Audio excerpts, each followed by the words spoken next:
وشر الأمور محدثاتها وكل محدثة بدعة وكل بدعة ضلالة وكل ضلالة في النار. فقد قال الله تبارك وتعالى في كلامه المجيد وفرقانه الحميد. أعوذ بالله من الشيطان الرجيم. قل إن كان آباؤكم وأبناؤكم وإخوانكم وأزواجكم وعشيرتكم وأموال اقترفتموها وتجارة تخشون كسادها ومساكن ترضونها أحب إليكم من الله ورسوله وجهاد في سبيله فتربصوا حتى يأتي الله بأمره والله لا يهدي القوم الفاسقين. بسم الله الرحمن الرحيم. يا أيها الذين آمنوا هل أدلكم على تجارة تنجيكم من عذاب عليم تؤمنون بالله ورسوله وتجاهدون في سبيل الله بأموالكم وأنفسكم ذلكم خير لكم إن كنتم تعلمون. يغفر لكم جنوبكم ويدخلكم جنات تجري من تحتها الأنهار ومساكن طيبة في جنات عدن ذلك هو الفوز العظيم. وأخرى تحبونها نصر من الله وفتح قريب وبشر المؤمنين.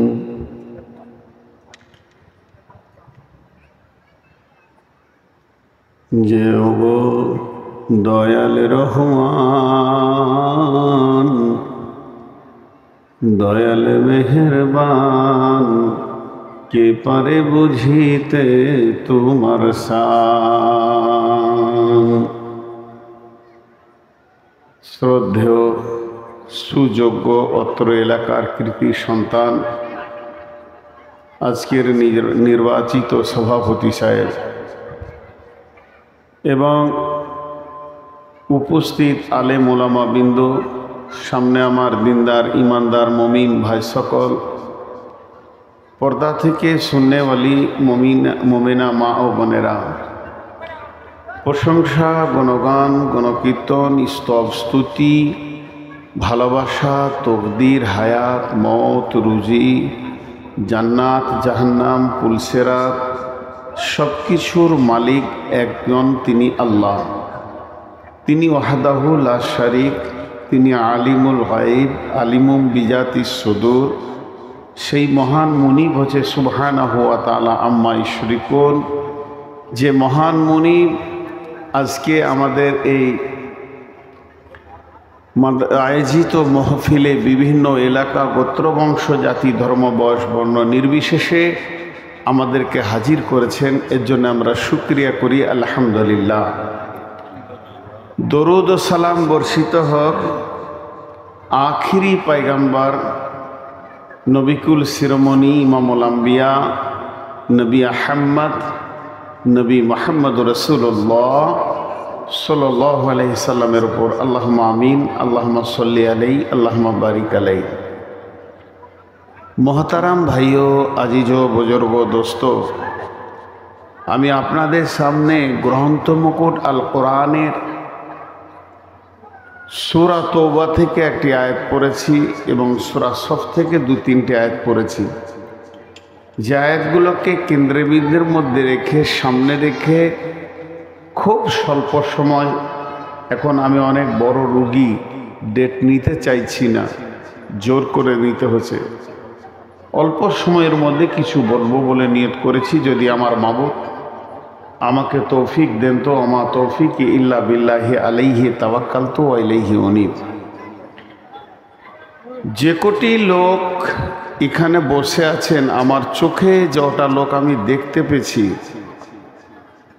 এরা কিছু শুনতে এবং বুঝতে এসেছে মনে হচ্ছে। মানে এদের মধ্যে কোনো চাঞ্চল্য নাই, ধীর স্থিরভাবে শুনছে। কিন্তু আশেপাশে কিছু চাঞ্চল্য মানুষ রয়েছে, তারা ভাবছে এটা বাৎসরিক একটা আনন্দ এনজয় করার কাজ চলছে, আমরা আনন্দ এনজয়গুলো করছি। ওরা হয়তো ক্লান্ত হয়ে গেছে, ওই জন্য বসে আছে, নাহলে আমাদের সাথে এরা জয়েন্ট হয়ে ঘুরতো, এটা ওরা ভাবছে। চিলাচিলি করছে, ঘুরছে ফিরছে, আনন্দ এনজয় করছে, এরকম সুযোগ আবার পাবে কিনা। যাই হোক ভাই, সারা বিশ্বে মুসলিমদের ওপরে একটা কালো মেঘ এসেছে। বিশেষ করে ভারতবর্ষে খুব ভয়ানক কালো মেঘ এসে হাজির হয়েছে।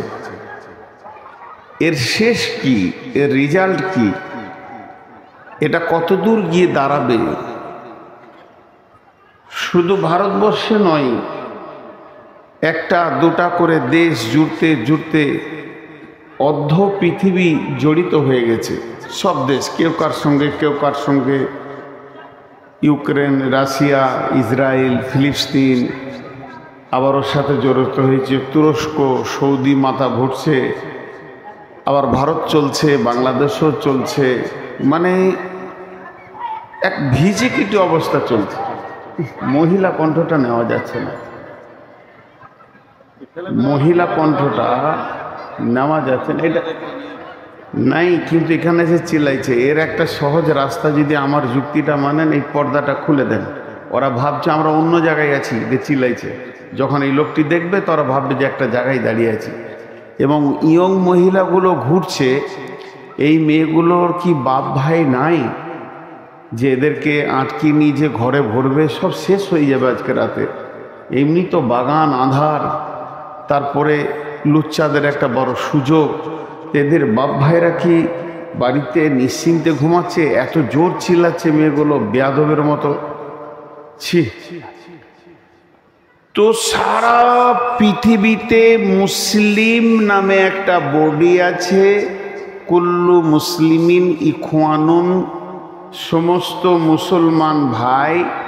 মানে আমার মাথার চুল থেকে পা পর্যন্ত যে জায়গায় পিপুলিকা লাগবে, আমি বুঝতে পারবো আমার বডির একটা অংশে পিঁপড়ে লেগেছে।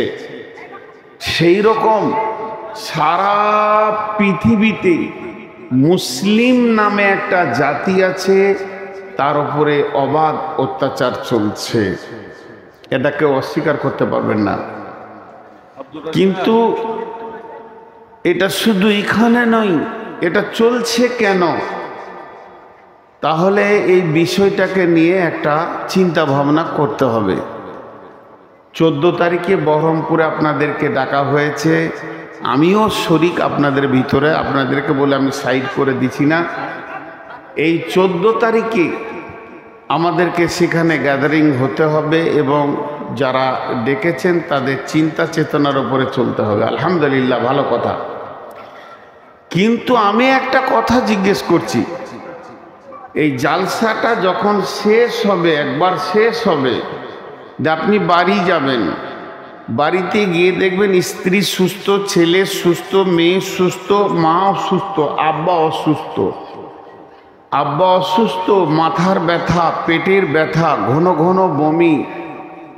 আপনি কি ওটা দেখে শুয়ে যাবেন, না আব্বাকে নিয়ে একটা চিন্তা শুরু করবেন? কোথায় নিয়ে যাব, কোথায় ডাক্তার দেখাবো, কি করব, এটা একটা চিন্তায় আপনি পড়ে যাবেন। তাহলে আমরা দেখছি মুসলিম জাতিটা অসুস্থ হয়ে গেছে, এখন এদেরকে বিভিন্ন দিক থেকে আক্রমণ করা হচ্ছে। তো এই সময় আমরা শুয়ে আছি। আমি অনেক বয়ান দিয়েছি আপনাদের এলাকায়, বয়ান দিয়েছি হজের ব্যাপারে, বয়ান দিয়েছি নামাজের ব্যাপারে, বয়ান দিয়েছি তাবলীগের ব্যাপারে, বয়ান দিয়েছি সবরের ব্যাপারে, বয়ান দিয়েছি মুমিন কাকে বলে, বয়ান দিয়েছি মুত্তাকি কাকে বলে, কবরের ব্যাপারে, হাসরের ব্যাপারে, পুলসিরাতের আলাদা, জান্নাত জাহান্নামের আলাদা বয়ানের আমার কাছে প্রোগ্রাম সাজানো গাদা আছে, যেগুলোকে নিয়ে আমি স্টাডি করে রেখেছি। কিন্তু আজ এই রানিং অবস্থায় এখন ভারতবর্ষে যা পজিশন, এখন বয়ান প্রত্যেকটি বক্তার অপরিহার্য ফরজ হয়ে গেছে যে মানুষেরকে চেতনা দেওয়া, মানুষকে চেতনা। আমার দিকে ধ্যান দেন, আমার দিকে ধ্যান দেন। ওদিকে 4টা ছেলে বদমাইশি করছিল, ওদেরকে একটা শাসানো হচ্ছে, ওদিক দিয়ে ধ্যান দিয়েন না, তাহলে তো আমাকে চুপ থাকতে হবে। এখন ওই ধারটা ক্লিয়ার হবে, তারপর আমি মাইন্ড করব। আমি পাগল নই, আমি সুস্থ মানুষ, আমি কথা বলছি আপনাদের সাথে। আর আপনারা কিন্তু আমার সঙ্গে কথা বলবেন, কোনো জায়গা বুঝতে অসুবিধা হলে বলবেন। এখন কথা হচ্ছে, হ্যাঁ এইটা বুদ্ধিমানের কাজ, পুরাটা খুলে দেন। খুলে দিলে এদিকে যে যাবে সে দেখবে যে এটা একটা সভা চলছে। ও যখন পর্দার আড়ালে থাকছে ভাবছে আমি অন্য জগতে আছি। জি, আমার দিকে ধ্যান দেন। সকলে একবার মুখ খুলেন, আল্লাহর রাস্তে আমার দিকে তাকান। তাহলে এখন কি করা যাবে? তাহলে আমি আমার ছোট মাথায় একটা কথা বলছি। একটা ইঞ্জিনিয়ার, মুসলিমদের ভিতরে ভালো ইঞ্জিনিয়ার ডাকা হোক, একটা আইএসআই অফিসার ডাকা হোক, একটা প্রশাসন বিভাগের ভালো লোককে ডাকা হোক, একটা ডাক্তার ডাকা হোক, এবং সেখানে বড় বড় আলিম ওলামা যারা বুখারি পড়ে, আমরা কিন্তু আলেম নাই, মৌলবীর মতো আমাদেরকে আলেম বলবেন না। মঞ্চে বসে কথা বলার নাম আলেম নয়। এগুলো প্রোগ্রাম সাজালে মাস্টাররাও বলতে পারবে। কিছু মাদ্রাসার মুখ দেখানি বক্তব্যের মেরে বেড়াচ্ছে এবং ফতোয়া দিচ্ছে উল্টো পাল্টা, আমরা ফতোয়া দিই না। কিন্তু ডাকা হোক, একটা চিন্তা চেতনা করা হোক। গত কয়েকদিন আগে ফেসবুকে দেখলাম প্রকাশ্যে বলছে তোমরা তালোয়ার নিয়ে বের হও। আবার বলছে শুধু তালোয়ার নয়, ঘরে যটা লোক তটা তালোয়ার রাখো, প্রয়োজন হলে আরও রাখো। ওইদিকে যেন আমাদের মাথাটা ঢুকে না যায়। তালোয়ার দিয়ে দেশ জয় করেননি বিশ্বনবী। তালোয়ার আমাদের অস্ত্র নয়, তালোয়ার আমাদের অস্ত্র নয়। শহীদের রক্তের থেকে কলমের কালির দাম অনেক বেশি। প্রত্যেকটি মুসলিমের বুকে যেন একটা করে কলম থাকে। কলমের যোগ্যতা তৈরি করেন, তালোয়ার উড়ে যাবে। তালোয়ারের ব্রেন দিয়ে যে কাজটা হয়, শক্তি দিয়ে সেই কাজটা হয় না। ব্রেন দিয়ে দেশ চেঞ্জ করে দেওয়া হয়। মুসলিমকে আমি আজকে খালি একটু সচেতনতা দিবার, কিছু রিপেয়ার করব। যদি আমার চিন্তা চেতনাগুলো ভুল হয়, আপনারা এক্ষুনি আমাকে সামনাসামনি বলবেন যে আপনার যুক্তির মধ্যে আমরা ভুল পাচ্ছি। কারণ আমিও ভারতবর্ষের একটা নাগরিক।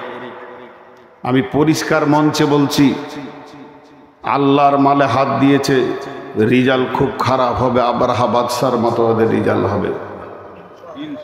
আজকে যদি আমার ব্যক্তিগত যে সম্পত্তি আছে সরকার বাজেয়াপ্ত করে যদি নিয়ে নিত, বাকি জীবনটা আমি ভিক্ষা করে খেতাম, তাহলে মনে আমার দুঃখ হতো না যে কটা দিন আর ভিক্ষা করে চালিয়ে দেবো, ধুলিয়ান বাজারে আর ডাক বাংলায় ঘুরে ঘুরে ভিক্ষা করে চালিয়ে দেবো। কিন্তু আল্লাহর মালে হাত দিয়েছে। আল্লাহর মালে হাত দেওয়ার রেজাল্ট কি বলছে? আবরাহা বাদশার ঘটনা। আল্লাহকে মারার জন্যে গুলি লাগে না, আল্লাহকে মারার জন্যে AK-60 লাগে না, রাইফেল লাগে না, রিভলভার লাগে না। আল্লাহকে লাগে শুধু একটা হুকুম মাত্র। আবাবিল পাখি, পাথর বলা হবে না, একটা ছোট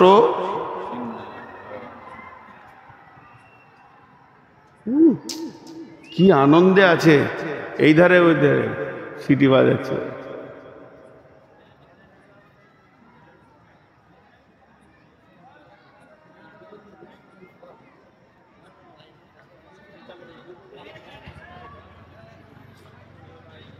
আর জেনে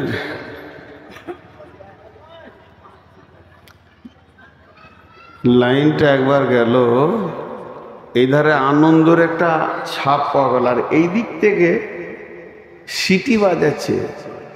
আহা, বলেন এই জাতি মার খাবে না কে মার খাবে? প্রথম জিনিস একটা একটা করে আমাদেরকে আজকে লাইনে আসতে হবে। যে কথাগুলো বলছি যদি ভুল মনে হয় তা সামনাসামনি বলবেন। তো আমি দুটা ধাপ তৈরি করছি আপনাদের সামনে। একটা ধাপ তাজকিয়ায়ে নাফস, নিজের দিকে আঙুল দিক, কারোর দিকে নয়। আর একটা ধাপ হলো শক্তি, মুসলমানের আসল শক্তি কি। এই দুটি কথা নিয়ে আজকে কথা বলবো। প্রথম নিজের দিকে হাত দিই। আপনার একটা ডাম্পারে 63 টন পাথর আছে, যাবে বহরমপুর কৃষ্ণনগর যাবে। 63 টন পাথর আছে, কম ওজন নয়। সেরকম ইঞ্জিন আছে, নিউ ডাম্পার। শুধু 4টা চাকা বলছি, 16 চাকা হয়, 18 চাকা হয়। এক একটা চাকাতে 2 টাকা করে একটা ভোল পিনগুলো নেই, 2 টাকার ভোল পিন নেই। পাথর এক চাকা গড়াবে না, এক চাকা গড়াবে না, ডাক বাংলাতেই থেকে যাবে। মাত্র 2 টাকার ভোল পিনে গাড়িটা বসে গেল, এতগুলো পাথর গেল না। তো আজকে মুসলমানদের চরিত্র শেষ হয়ে গেছে, এটা আগে ভাবতে হবে। চরিত্র কেমন? টিউয়ের ভিতরে হাওয়া যেমন। বিশ্বনবী মুসলমানদের হাতে তালোয়ার দিতে আসেনি। বিশ্বনবী কোনো সাহাবীকে তালোয়ার তুলে দেন, নিয়ে যাই শক্তি। প্রতিহত করেছেন। আল্লাহ নবী একটাও যুদ্ধ অগ্রিম গিয়ে করেননি, প্রতিহত করেছেন। কেউ মারতে এলে পিঠ পেতে মার খেতে হবে এটা মানে নয়। তুমিও উগ্র হয়ে দাঁড়িয়ে যাও, তাকে পারলে মারো, না হলে তুমি মরো। ইউকাতিলুনা ফি সাবিলিল্লাহি ফায়াকতুলুনা ওয়া ইউকতালুনা, ছাড়িও না। কিন্তু বিশ্বনবী কোনোদিন প্ল্যান করে নিজে বেরিয়ে যায়নি যে ওই গোষ্ঠীটাকে উড়িয়ে দেবো, ওই এলাকাটাকে উড়িয়ে দেবো। রোম সাম্রাজ্য যখন ছিল, একচ্ছত্র দাদাগিরি করেছে। এমান, রোম, পারস্য সব একসাথে যখন ছিল, সেই যুগে ও আমেরিকার দাদা ছিল। ওর একটা কাজ ছিল, একটা নেশা ছিল। যেমন কিছু বিড়িখোর আছে, একটা বিড়ি ফেলে আরেকটা ধরাবে, আরেকটা ফেলে আরেকটা ধরাবে, ওটা শেষ করে আরেকটা ধরাবে। ওই রোম সাম্রাজ্যের কাজ ছিল বাদশাহ হেরাক্লিসে, যে যদি শুনতো ওই এলাকায় একটা মাস্তান আছে, চল ওকে মার, ওকে দাবা, ওর সব কিছুকে শেষ করে দে। আবার খবর পেলো মাস্তান আছে, চল ওকে মার, ওকে দাবা। এদিক থেকে শক্তি আছে, চল ওকে মার, ওকে দাবা। সবাই যেন আমাকে হুজুর হুজুর করে, এইটাই ছিল ওর চিন্তা চেতনা, এইটাই ছিল ওর অভ্যাস। হঠাৎ ওকে খবর দিচ্ছে, হুজুর অনেকগুলো দেশ জয় করলেন, খুব ক্ষমতা দেখালেন, কিন্তু খবর শুনেছেন? বলে কি খবর? মদিনাতে একটা শক্তি এসেছে, সেই শক্তির নাম হলো তৌহিদবাদ, এবং তার লিডার মুহাম্মদ রাসূলুল্লাহ সাল্লাল্লাহু আলাইহি সাল্লাম। আল্লাহ রসুল কোনো দোষ করেননি, সাহাবীরা কোনো দোষ করেনি, তাদের বংশকে গালি দেয়নি, তাদের উট ঘোড়া চুরি করেনি, তাদের সঙ্গে বেঈমানি করেনি, প্রতারণা করেনি। ওর মিজাজ চড়ে গেল, চলো ওইটাকেও জয় কর। এতদিন যা করেছিলি, এবার মারাত্মক খারাপ কাজ করতে গেলি। বিশ্বনবীর কাছে খবর এলো, রোম সম্রাট মদিনাকে জয় করবে, কুক্ষিগত করবে, নিজের হাতে নিয়ে চালাবে। আল্লাহ নবী বললেন, বসে থাকার সময় নাই, বসে থাকার সময় নাই, তোমরা জাগো, উঠো, তোমরা জাগো।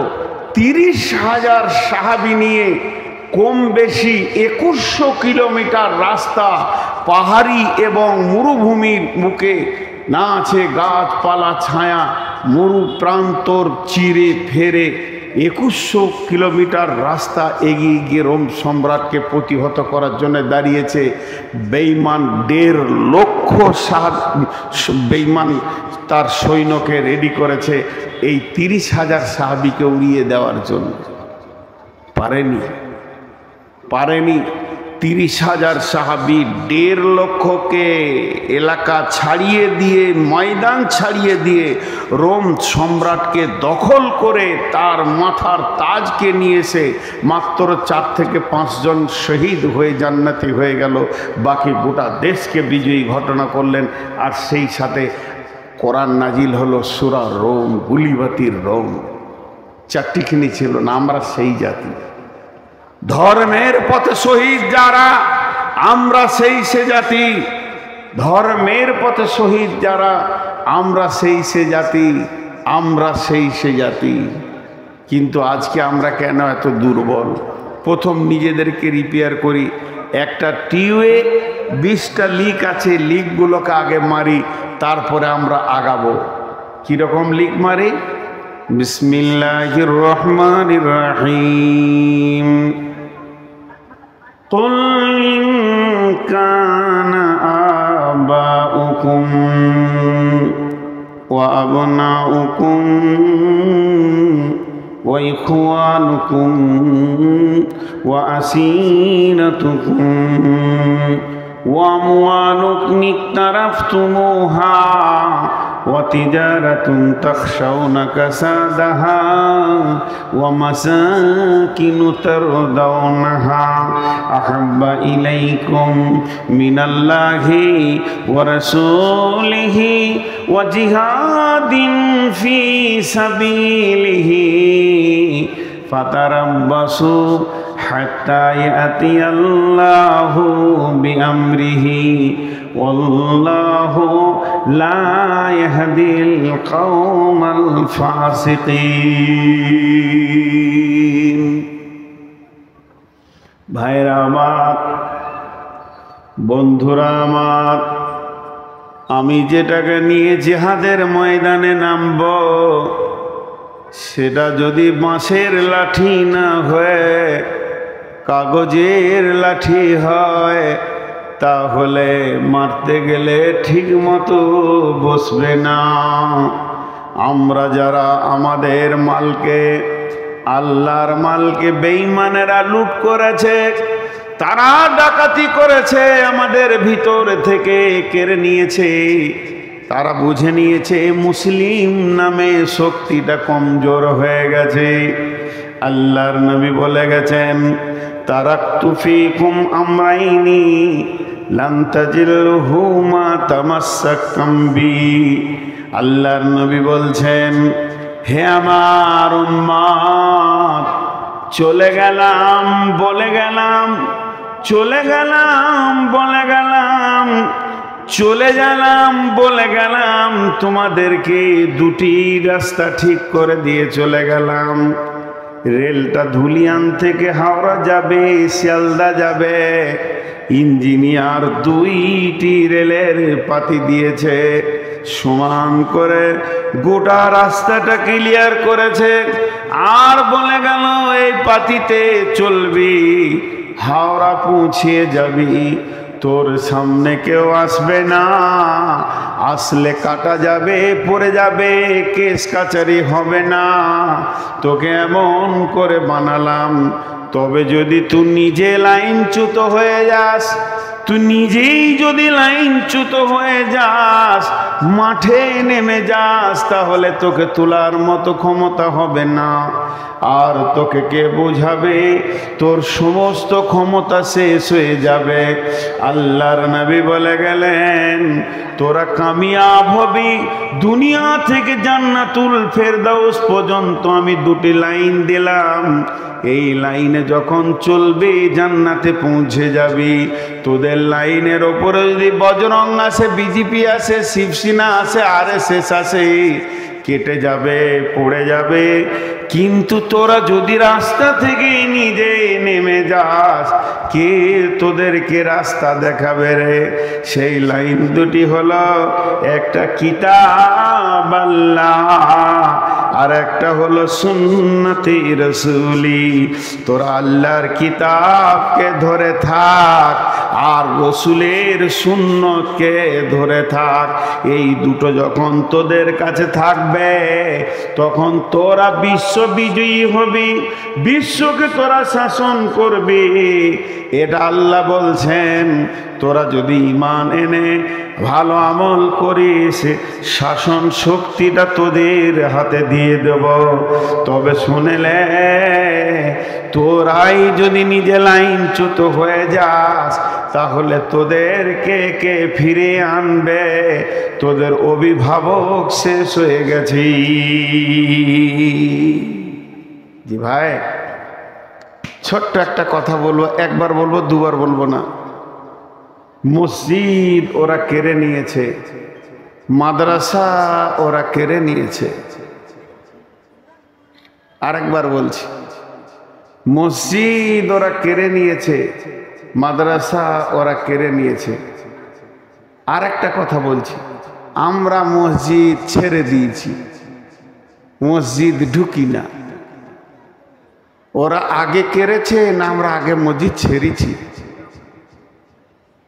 কথাটার উত্তর দেন। আমি ভুল বললে জুতোটা আমার মুখ বারবার মারেন। আমি ফুল বলে কুড়িয়ে নেব, আপনার জুতাতে একটা চুমা দিব। আমরা আগে মসজিদ ছেড়েছি। আজকে এই গ্রামের পপুলেশন কত আর মসজিদে কত? ফজরে 3টে, সালাম ফিরে ইমাম সাহেব দেখছে খলিল চাচা, জলিল চাচা, হবিব চাচা, 3 জনা। 2টো আবার প্যারালাইসিসের রুগী, একটা অ্যাজমার রুগী, সারা রাত ঘুম হয় না। 3 জনাতে এসেছে। হাত থেকে এমনি যায়নি। গোটা ভারতবর্ষের মুসলমান যদি ব্রেন লাগিয়ে দেয়, 1 কাঠা জমি উদ্ধার করতে পারবে না। এটা আমি চ্যালেঞ্জ দিয়ে বলে গেলাম। আর যদি একজনাকে সাথে নেয়, আর কাউকে চাই না, সব জমি বাপ বাপ করে ফেরত দিবে। তার নাম হলো আল্লাহ। আল্লাহ ছাড়া যদি উদ্ধার হয়, তারা আপনারা নামেন, আমিও আছি। আজ মুসলমানদের উপর এই অত্যাচার মানে প্রথম আল্লাহ নারাজ। মিশনগুলো জন্ম নিয়েছে ক বছর? হার্ডলি 20 বছর, 25 বছর। আর মাদ্রাসাগুলো সেই ব্রিটিশ পিরিয়ড থেকে টুকটুক কুটকুট টুকটুক খুকছু চলছে। বাপের মেধা ছেলেটা কোথায় যাবে মিশনে? ডাক্তার হবে, মাস্টার হবে। ওয়া নবী হুরায়রা রাদিয়াল্লাহু তাআলা আনহু قال قال رسول الله صلى الله عليه وسلم إذا اتخذ الفي دبالا والأمانة مغناما والزكاة مغراما تعلم لغير دين وتعلم لغير دين। আল্লাহর নবী আফসোস করে বলছেন, আমার উম্মত অন্য কারণ নয়, আমি নবী মুহাম্মদ সাল্লাল্লাহু আলাইহি সাল্লামের উম্মত। সে কোনোদিন চিন্তা করবে না আমার ছেলেটা কোরআনের শিক্ষা করুক। কোরআনটা এত দামি কিতাব, যার ভিতরে কোনো ভুল নাই। প্রতিদিন সকালে কোরআন আপডেট হয়ে যায়। যেমন যেমন জামানা আসবে, কোরআন তেমন তেমন কথা বলবে। সেইটাকে পেছনে ফেলে দিয়ে বাপ মা ছেলেকে সুদের অঙ্ক শিখাবে, বিকম পড়াবে, এমকম করাবে। সবাই ভাবছে আমার ছেলে ডাক্তার হোক, তাহলে রুগী হবে কে? এত ডাক্তার হবে তো রুগী হবে কে? মিশনে দেবে ইংলিশ শেখাবে, জেনারেল শিক্ষার উপরে মানুষের মিজাজ চলে যাবে। মাদ্রাসায় ছেলেকে পড়াতে গিয়ে জাকাত খাওয়াচ্ছে, ওসর ফেতরা খাওয়াচ্ছে, বাইতুল মাল খাওয়াচ্ছে। মা বাপের কোনো চিন্তা নাই। ওই বাপকে যদি আমি পকেট থেকে 100 টাকা বের করে বলি জাকাতের টাকাটা লেন ভাই, লিবে না। কিন্তু ছেলেটাকে মাদ্রাসায় জাকাত খাওয়াবে, আর একটা বেটাকে ইংলিশ মিডিয়ামে দিয়েছে, 2 নম্বরের কারণে ফেল করেছে, সেটাকেও ক্যাপাসিটি করেছে ওই আপনার কিনা মিশনওয়ালা বাপ। তখন গোপনে বলছে 50,000 60,000 সেক্রেটারিকে দিব, ছেলেটা নেন। এটা তো গেল মাসে 20,000 টাকা মাস দিয়ে ছেলেকে পড়ালো। যখন রেজাল্ট বের হচ্ছে পশ্চিমবঙ্গ জুড়ে, গোটা পশ্চিমবঙ্গে স্কলার কে হয়েছে? ইট ভাটার কুলির ছেলে, যার বাপ কোনোদিন প্রাইভেট পড়াতে পারেনি, বাড়িতে বসে বসে বাপের সঙ্গে ভাটাতে ইট বুইয়েছে, ওই ছেলেটা পশ্চিমবঙ্গে স্কলার হয়ে গেছে। আর এই মাসে 50,000 টাকা খরচা করেও পারল না। আল্লাহর নবী বলছেন তোমার ছেলে কোরআন জানে না। এখানে যতগুলি মুসলমান আছেন, অত্র এলাকায় যারা ইমানদার আছেন, আল্লাহর হস্তে বলেন মসজিদে কতগুলো পাওয়া যাবে, মসজিদের বাইরে কতগুলো পাওয়া যাবে। ওরা মসজিদ কারেনি, বরং আমরা মসজিদ ছেড়েছি। আমরা যদি 100% মসজিদে যেতাম, ওদের কোনোদিন ক্ষমতা হতো না এদের কাছ থেকে মসজিদকে কেড়ে নেব। মসজিদ বিল্ডিংটার উপরে মহব্বত করে কি করবেন? ইবাদত তো মসজিদের নয়। ফালিয়াবুদু রব্ব হাযাল বাইত, তোমরা ইবাদত করো এর মালিকের, এই ঘরটার মালিকের ইবাদত করো। ঘরটা তো ইবাদতের জায়গা, কিন্তু মসজিদকে মহব্বত করলে আরশের নিচে ছায়া পাবেন বটে। তবুও ওই ঘরের মালিকের ইবাদত করে।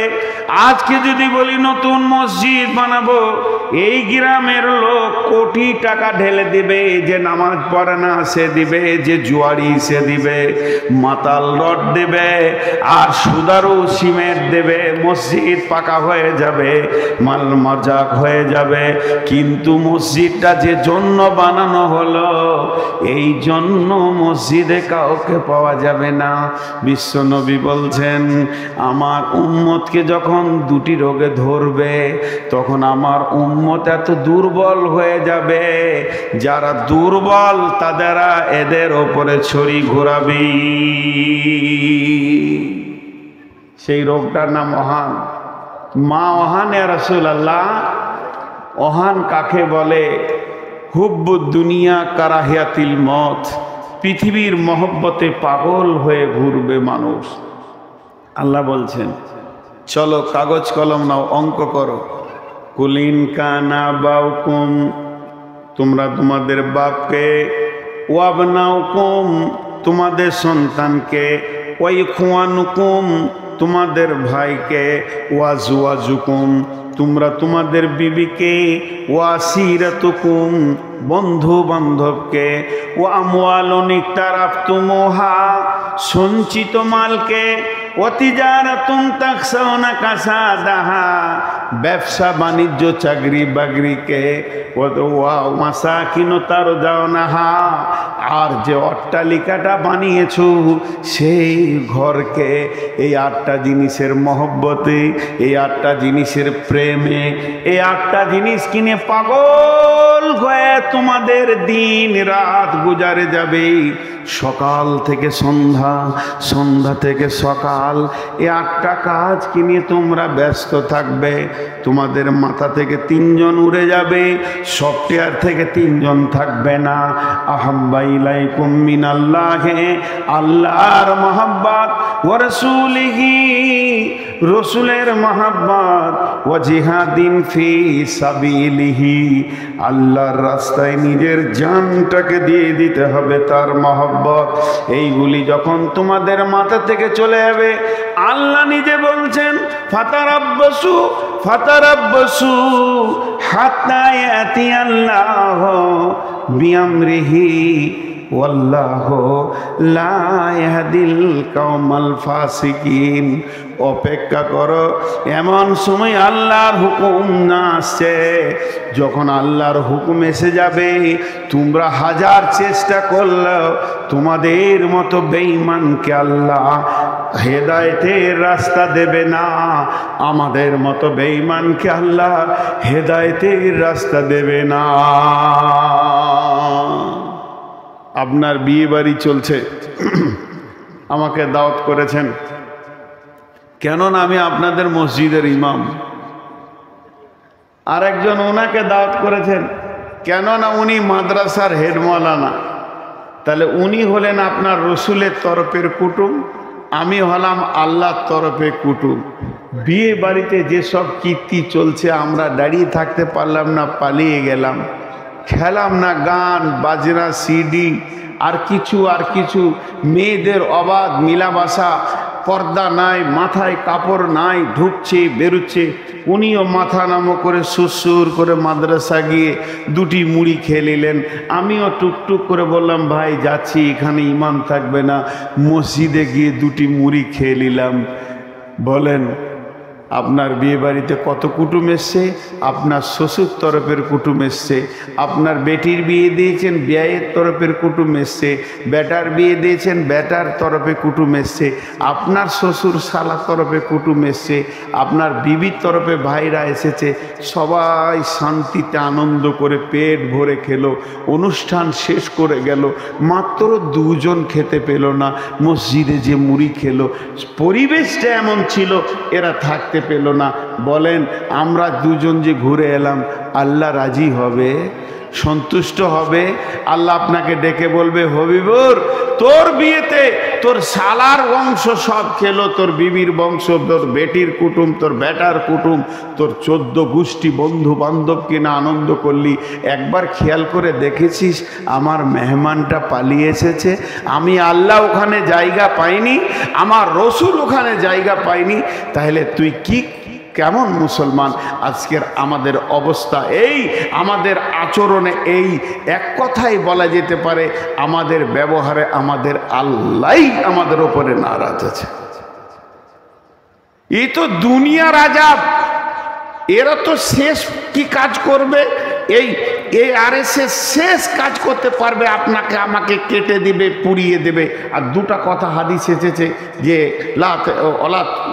আল্লাহ নবী বলছেন লা তুশরিক বিল্লাহি শাইআ ওয়া ইন কুতিলতা আও হুরিকতা, জ্বালিয়ে দেখ, কেটে দেখ, কেটে দিবে, শেষ করে দেবে। এরা কেটে পুড়িয়ে মারবে, মাত্র 8 ঘন্টা 10 মিনিট 5 মিনিটের একটা কষ্ট, তার থেকে বেশি দিতে পারবে না। হার্ডলি 10 মিনিট 1 মিনিট 8 ঘন্টার কষ্ট, এর থেকে বেশি দিতে পারবে না। আর আমার আল্লাহ জাহান্নামে ভরলে কতদিন চলবে? অনন্তকাল। ওই আযাবের থেকে আযাবটা বেশি। এই আরএসএস যদি মাথা নাও ভরে, আল্লাহর আজরাইল আছে, সেও মারবে। আল্লাহর আজরাইল আছে, এ মারবেই। এবার বলেন আল্লাহ আমার উপরে নারাজ আছে, এই হালাতে যদি আল্লাহর কাছে যাই, আল্লাহ আমার উপরে নারাজ আছে, এই হালাতে যদি আল্লাহর কাছে যাই, আজ আমাদের অবস্থা অনেক খারাপ। আমাদের না আছে আমলে আল্লাহ, না আছে আমাদের কাছে রসুলের সুন্নত, না দাঁড়িয়ে আছে মুসলমান কি না তা আছে না। যেমন কি ভাবছেন না? কেন ভাববেন? আপনি চলে গেলে সব খারাপ লাগবে। মৌলানা সাহেব তো ফোন নিয়ে ব্যস্ত, তুমি থাকলে হবে? এত রাতে বিবির সঙ্গে কথা বলে আর জিহাদ করবে সোমবার দিয়ে? জি, আল্লাহ তাবারক ওয়া তাআলা যদি আমাদের সঙ্গে না থাকে তাহলে আমরা আগাতে পারবো না। প্রথম কথা শুনেলেন, মুসলমান তোমাকে তলোয়ার লাগবে না। বিশ্বনবী তোমাকে কি শিখিয়েছে শুনে দাও। নবীজিকে প্রশ্ন করা হলো, ইয়া রাসূলুল্লাহ আপনি পৃথিবীতে কেন এসেছেন? আপনি তো আসেননি, আপনাকে পাঠানো হয়েছে। বিশ্বনবী আসেননি, ওনাকে পাঠানো হয়েছে। যিনি পাঠিয়েছেন তিনি আল্লাহ। তিনি আগে কোরআন রেডি করেছেন, কোরআন পাঠিয়েছেন, নবীজিকে পাঠিয়েছেন কোরআনের ট্রেনিং দিয়ে, জীবিত কোরআন হাত পা দিয়ে বিশ্বকে দেখাবে আল্লাহ কি চাইছে। তিনি 63 বছর বয়স পর্যন্ত চাকরি করলেন, তিনি রিটায়ার হয়ে গেলেন, ফেরত চলে গেলেন, যেখান থেকে এসেছিলেন সেখানে চলে গেলেন। আল্লাহর নবী উত্তরে বললেন, বুইস্তু তিম্মু মালি মাকারিমাল আখলাক, বুইস্তু তিম্মু মালি মাকারিমাল আখলাক। হে আমার সাহাবীরা, ওরে আমার উম্মত শুনে নাও, আমাকে আখলাকের মেসেঞ্জার করে পাঠানো হয়েছে। এই পৃথিবীর বুকে আমি চরিত্রের মাস্টার, অন্য কোনো মাস্টার নয়।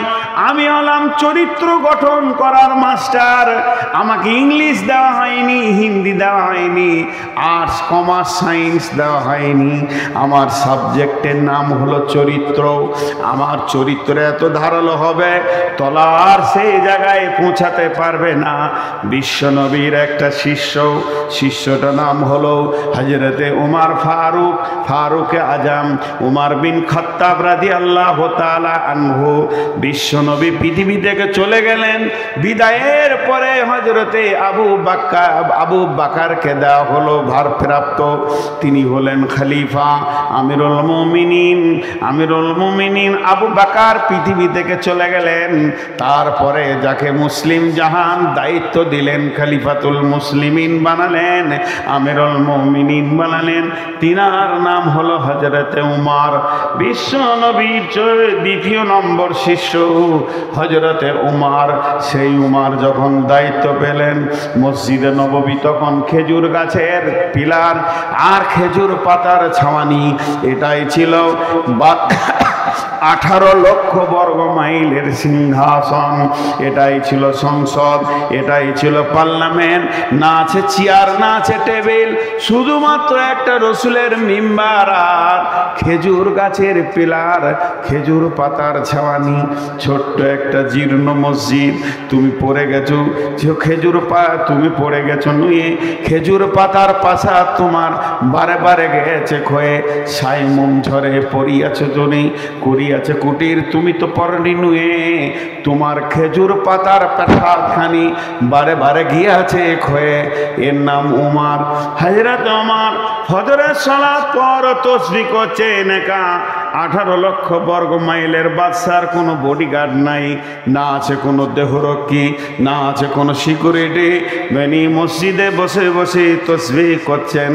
এমন সময় ক্লান্ত লেগেছে, শরীরটা একটু আরাম করে নি।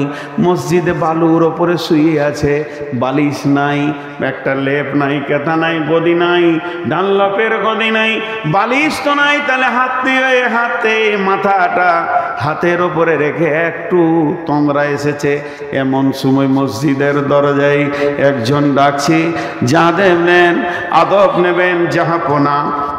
নেবেন জাহাপনা। সে তো সালাম দিবে না, সে হলো খ্রিস্টান, সে তো নাসারা, তাই বারবার বলছেন আদব নেবেন জাহাপনা। হযরত উমর উঠে দেখলেন, কে? বলে আমি জেরুজালেম থেকে এসেছি, আমার নাম অমুক, আমি জেরুজালেমের একজন দূত। জেরুজালেমের তদানীন্তনকালে যিনি মিনিস্টার ছিলেন, প্রাইম মিনিস্টার, গোটা জেরুজালেমকে যিনি শাসন করতেন, তিনি খ্রিস্টানদের একজন পোপ ছিলেন। তিনি একটা চিঠি লিখেছেন, যেহেতু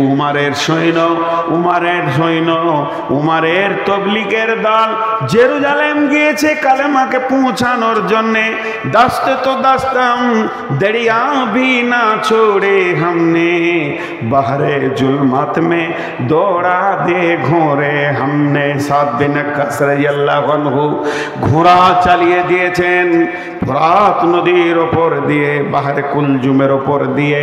বন্ধুরে আমার, সেই উমর বলছে, হ্যাঁ আমি সেখানে কালেমা তাইয়্যিবা, কালেমা শাহাদাতের দাওয়াত দিয়ে কয়েকজন সৈন্যকে পাঠিয়ে দিয়েছি।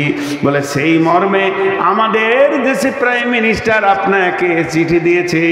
চিঠিটা একটু নজর লাগিয়ে দেখলেন, তিনি লিখেছেন, বন্ধু আপনি বিশাল সাম্রাজ্যের মালিক, আপনার সৈন্য সংখ্যা যত আমার দেশের নাগরিক অত নাই। আমি আপনার সঙ্গে লড়াই করব না, আপনার সঙ্গে আমি যুদ্ধ করব না, আপনার সঙ্গে জিহাদে আমি আসতে চাই না।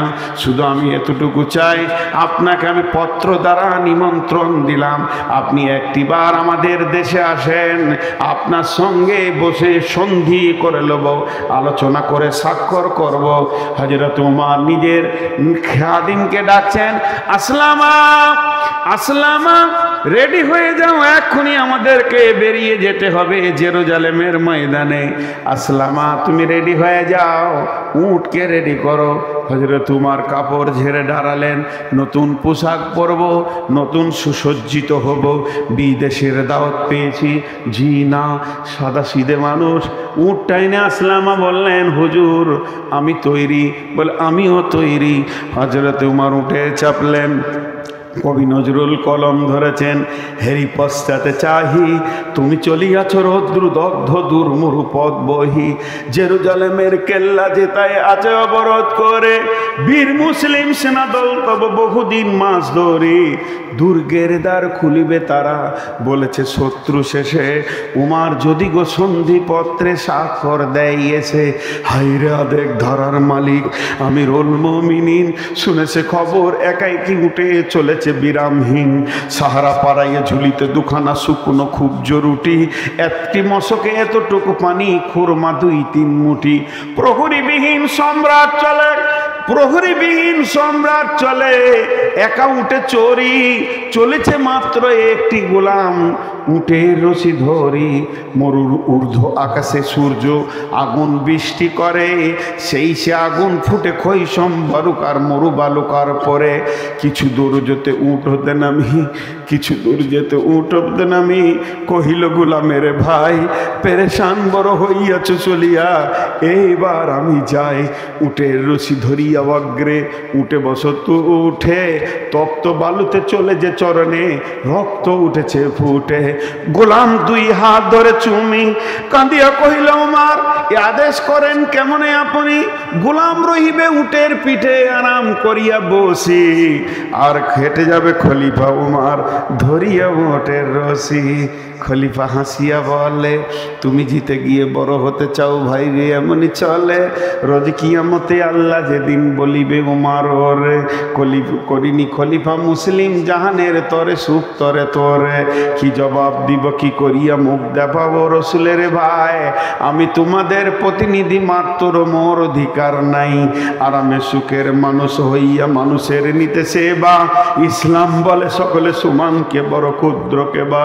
ভিত্ত ধরিল উটের পিঠে, ভিত্ত চড়িল উটের পিঠে, উমার ধরিল রশি, মানুষে স্বর্গে তুলিয়া ধরিয়া ধোঁয়াই নামিল শশী। মাত্র 2টি লোক, যেতে যেতে যেতে যেতে একবার উমার একবার গোলাম, একবার উমার একবার গোলাম, যেতে যেতে জর্ডান নদী চলে এসেছে। নদীটা পার হয়ে গেলেই জেরুজালেম ঢুকে যাবে। পালা পড়ে গেছে, গোলাম থাকবে উটের পিঠে, আর গোলাম উটের রশি ধরে হাঁটবে। হযরতে উমর জেরুজালেম শুনতে পেয়েছে, বিরাট সাম্রাজ্যের মালিক মদিনা থেকে আমাদের দেশে আসছে, সৈন্য সামন্তকে পাঠিয়ে দিয়েছে, বর্ডারে যাও, স্যালুট করবে, সম্মান করবে, আদব জানাবে, তানজিম করে নিয়ে এসো। এবারে গেটে দাঁড়িয়ে আছে, যেই উট আর ভিত্ত 2 জন এসে হাজির হলো। কোম্পানি মেজর একটা স্যালুট মেরেছে, আদব নেবেন জাহাপনা, আমাদের দেশে আসার জন্যে আমরা ধন্য হয়েছি, আপনাকে সুসংবাদ দিছি। তখন গোলাম এমনি করে হাতটা করে নিয়ে জোর হাত করে চোখের পানি ছেড়ে দিয়ে বলছে, ভাই আমাকে কেউ স্যালুট দেবেন না, আমাকে কেউ আদব দেবেন না, আমি আদবের স্যালুটের যুক্ত নয়, শুধু আমিরুল মুমিনের হুকুম, তাই আমি উটের ওপরে বসে আছি। আমি আমিরুল মুমিনিন নই, আমি নির্বাচিত খলিফা নয়, যিনি উটের লাগাম ধরে হাঁটছে উনি হলেন উমর, খলিফা উমর রাদিয়াল্লাহু আনহু। কোম্পানি মেজর তো আফসোস করছে, বহু বাদশা দেখেছি, প্রধানমন্ত্রী দেখেছি, কিন্তু পরিপূর্ণ মানুষ দেখিনি। আজকে একটা মানব দেখলাম, জানটা ঠান্ডা হয়ে গেল। মানুষ কাকে বলে? আদবের সঙ্গে নিয়ে গেল গির্জাতে, বিরাট গির্জা, দেশ দেশের ওইটাই পার্লামেন্ট, অত বড় গির্জা, দুই সন্ধিতে বসে আলোচনা করছে, আপোষের মধ্যে কুশল বিনিময় হচ্ছে, কেমন আছেন, কেমন করে এলেন। কথা চলতে চলতে হযরত উমর সময় দেখে নিয়েছে, নামাজের টাইম হয়ে গেছে। তখন পাদ্রীকে বলছে, হুজুর আমাকে একটু ছেড়ে দেন, হুজুর আমাকে একটু ছেড়ে দেন, পারমিশন চাইছে। ই তো অবাক, একটা ছোট দেশের বাদশার কাছে কেন পারমিশন চাইবে? আজকে যদি আমেরিকার ট্রাম্প আমাদের দেশে আসে, উচিত হচ্ছে ওকে মোদির কথাতে উঠা বসা করতে হবে, কিন্তু না, ও এলে মোদি ওর পেছনে কুত্তার মতো ঘুরবে। এটাই নিয়ম হয়ে গেছে, ক্ষমতা ওর কাছে আছে। কিন্তু আমার নবী আদর্শ দিয়ে গেছে, যে দেশে তুমি যাবে সেই দেশের আমির তোমার আমির, তুমি তাকে মানবে, যে কোনো জাতির হোক না কেন। তাই হযরত উমর বলছেন, আমাকে একটু ছেড়ে দেন, 2-4-10 মিনিট আমি একটু আসি। তখন গির্জার পাদ্রী বলছে, কেন? বলে, আমার নামাজের ওয়াক্ত হয়ে গেছে, আমি 2 রাকাত কসর করে নামাজ পড়ে আবার চলে আসব, আমি ওয়াক্ত চেঞ্জ করতে পারবো না। তখন পাদ্রী বলছে, আমাদের এই আঙ্গিনায় গির্জায় পড়িলে নামাজ হবে নাকি কবুল? আল্লাহর দয়ের গায়ে যদি এখানে নামাজটা পড়েন, আমাদের পবিত্র জায়গা, নামাজটা যদি একবার পড়লেন, আল্লাহ কি কবুল করবে না? লম্বা কথা উমর জড়াতে গেলেন না, শুধু ইশারায় বলে দিলেন, আমার সৈন্য সংখ্যা বেশি, আমার কন্ট্রোল ক্ষমতা অনেক শক্ত হতে হবে, আমি যদি এখানে নামাজ পড়ি ওরা ভাববে হয়তো নামাজ পড়ে ইশারা করে দিয়েছে, আজ থেকে গির্জাটা মসজিদ হয়ে গেছে, তারা মসজিদ বানাবে। নহে কই ইসলামী ধর্ম, নহে যে খুদার বিধান, নহে যে ইসলামে ধর্ম, নহে যে খুদার বিধান, করো মন্দিরে গির্জারে ভেঙে মসজিদে মুসলমান, এটা আল্লাহ কবুল করবে না, এটা কোনো দিন হতে পারে না। জোর করে কোনো জায়গায় মসজিদ বানানো যাবে না, আমি সৈন্য সামালতে পারবো না, তার থেকে ফাঁকা মাঠে ওই গাছতলায় গিয়ে 2 রাকাত নামাজটা আমি পড়ে চলে আসি। এমন সময় পাদ্রী বলছে, এটা কি ইসলাম? এটা কি রসুলের ফরমান? বলে, হ্যাঁ এটা ইসলাম, ইসলাম এটা আদর্শ দিয়েছে, এটা রসুলের ফরমান। তখন পাদ্রী বলছে, হুজুর হাতটা আমার দিকে দেন। হযরত উমর হাত বাড়িয়ে দিলেন, পাদ্রী হাতটা ধরে বলছেন, আশহাদু আল্লাহ ইলাহা ইল্লাল্লাহ ওয়া আশহাদু আন্না মুহাম্মাদান আবদুহু ওয়া রাসূলুহু। কোনো তলোয়ার বের হয়নি, কোনো বোম বারুদের দরকার হয়নি। রসুলের চরিত্রের কত মূল্য ছিল, একটা স্যাম্পেল যে গোটা জেরুজালেমকে জয় করেছে। মুসলমান, আমাদের আখলাকের তলোয়ারটা আর নাই।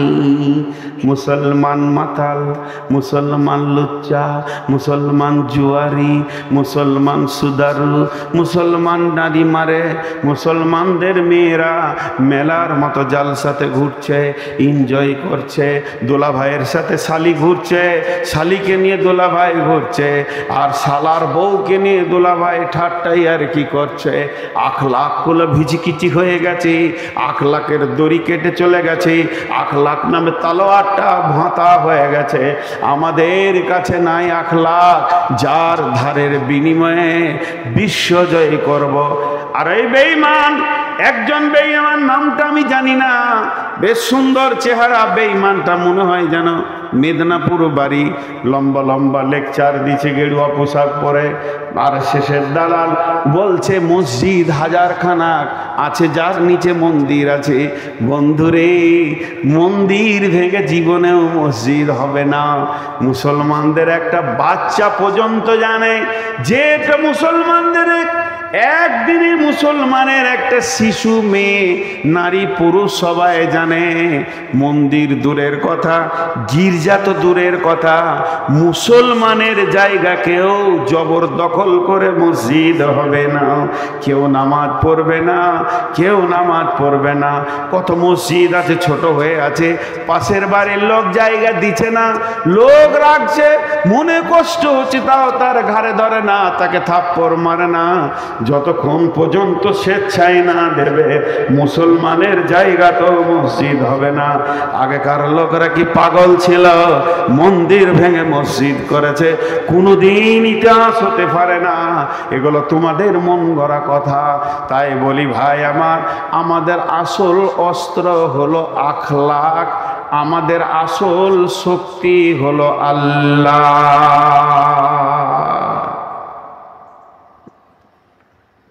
তবে ছোট্ট ছোট দুটি কথা বলছি, 1 মিনিটে বলে দেব।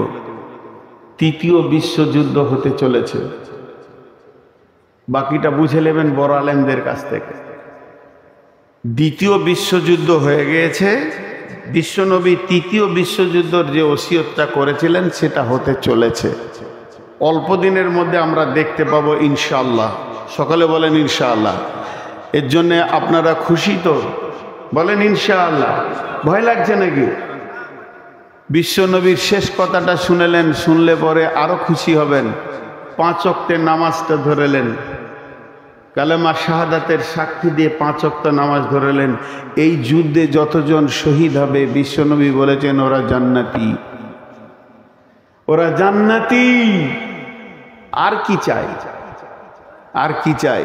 অতএব খুব পৃথিবী আর মনে করেন না যে সব জিনিস আগের পূর্বের মতো সুন্দর হবে, বরং একটা লোকের বয়স যত বাড়বে তার শরীরে রক্তর ক্ষমতা কমবে, রোগের ক্ষমতা বাড়বে। পৃথিবী ধ্বংসের শেষ লগ্নে চলে এসছে, অতএব এগুলো হবেই হবে। এর জন্য রেডি হয়ে যান। তবে একটা কথা জেনেলেন যে সরকার আজকে আমাদের মাল কুক্ষিগত করেছেন। আব্রাহা বাদশার খবর যদি থাকে তো আপনি বুঝে নিয়েন। আব্রাহা বাদশার খবর যদি আপনার কাছে থাকে তো ভালো। তবে একটা কথা জানেন, বড় বড় এই যারা আরশেশের ছেলে, মেধা ছেলে, তাদেরকে কিন্তু কোরআন হাদিসে তালিম দেওয়া হয়েছে যে মুসলমানদের কোন জায়গাটা ধরলে ওরা কাবু হবে সেটা। তো ওরা রিসার্চ করে পেয়েছে বিশ্বনবীর এই হাদিসটাকে, যে আমার উম্মতের ভিতরে যখন অহান রোগ আসবে তখন ওরা দুর্বল হয়ে যাবে। যেই অহান কি? সাহাবীরা প্রশ্ন করলেন অহান কি? তা আল্লাহ রসুল বললেন হুব্বুদ দুনিয়া কারাহিয়াতিল মত। দুনিয়ার পেছনে এরা মেতে যাবে আর মতকে ঘৃণা করবে, মরতে চাইবে না। আর সাহাবীদের ছিল কেমন? মরতে চাইবে। ইয়া রাসূলুল্লাহ আমাকে ধরেন, আমাকে কমান্ডার বানান, আমি সেনাপতির কাজ করব। কিন্তু আজ আমাদের কাছ থেকে ওইটা চলে গেছে। চলেন রিপেয়ার। আমি আপনাদের আজ এই বক্তব্যটা এখান থেকে শেষ করছি, দ্বিতীয়টা ধরছি। টোটালটা কি পেলেন? টোটালটা পেলেন আমাদের যত সুন্নতের ভুল ত্রুটি আছে এগুলো আমাদেরকে আগে মারতে হবে। আর দ্বিতীয় কাজ করতে হবে আল্লাহর হুকুমের ওপরে চলে এসে আল্লাহকে নিজে করতে হবে। আল্লাহ যদি আমাদের নিজের হয়ে যায় আর আমাদের সুন্নতে রসুলের সব সুন্নতগুলো যদি আমাদের কাছে এসে যায়, তাহলে ইনশাআল্লাহ আমাদের শক্তি 100-তে 100, 100-তে 100 শক্তি বেড়ে যাবে। আপনারা কি জানেন? আপনারা কি জানেন?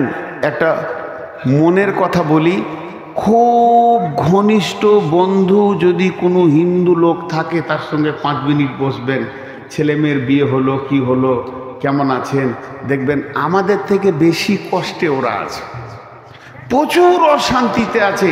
ওদের দিন নাই, তরিকা নাই, রাস্তা নাই, যে যেমন পারে চলে, যেটা ইচ্ছা সেটা খায়, যে যেদিকে মন হাঁটে, ওদের কোনো হিসাব নাই, দলিল নাই। আমি যদি এখন একটা কথা বলি যে উজুর আগে 3 বার দরুদ শরীফ পড়তে হবে, তা আপনি প্রথম প্রশ্ন করবেন দলিল দেন, দলিল কোথা আছে দেন। আমি যদি বলি আজান দেওয়ার আগে 2 বার ইয়া নবী সালাম আলাইকা বলতে হবে, তো প্রথমে আপনি বলবেন দলিল দেন। মানে আমাদের চলা ফিরা, উঠা বসা, লেনদেন, মুখে থুতু এসছে, আমার থুতুটা কোন দিকে ফেলবো, ডান দিকে না বাঁ দিকে, নামাজের সময় থুতু এসছে কোথা ফেলবো, এর পেছনেও দলিল আছে। তার মানে আমাদের একটা রাস্তা আছে, হিন্দুদের নাই। ওদের ভিতরটা হু হু হু করে জ্বলছে, কোথা গেলে শান্তি পাবো। মুসলমানরা খালি 2টো কাজ করুক, দুটা হিন্দুগুলো সব মুসলমান হয়ে যাবে। কেন? 2টা কাজ। আমানতের খিয়ানতি করিয়েন না, আর হারাম খোয়া ছেড়ে দেন, বিয়েতে পণ নেওয়া ছেড়ে দেন। দেখেন মজা, হিন্দুরা এখানে এসে ঢুকে যায় না, না যাইতে কি বলেছি, ওরা ওই জ্বালাতে মেয়ের বাপরা গলায় দড়ি নিয়ে মরছে। আমাদের থেকে বেশি কষ্টে আছে, মানসিক কষ্টে আছে।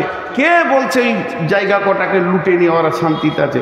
জি না, ওদের শান্তি কারা গেছে।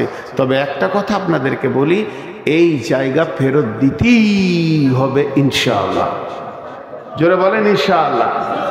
আল্লাহর মাল কেউ কখনো হজম করতে পারেনি। এখন মুশকিল হচ্ছে কি, একজনা খুব রেগে গেছে, ঘর ভাগ করে নিব। তো দুই ভাই টালির ঘর, লাফ মেরে উঠে গেছে, টালি ভেঙে দেবো রে, তুই অর্ধেক নিলে আমি অর্ধেক নিলি, রেগে সব বাতি পাতি ছুঁড়ে ফেলে দিচ্ছে, খুব রেগেছু। আর ঘরের ওপর দিয়ে একটা 11,000 তার গেছে, রাগে ওটাকেই ধরলেছে, তো ওই ফুটে গেল।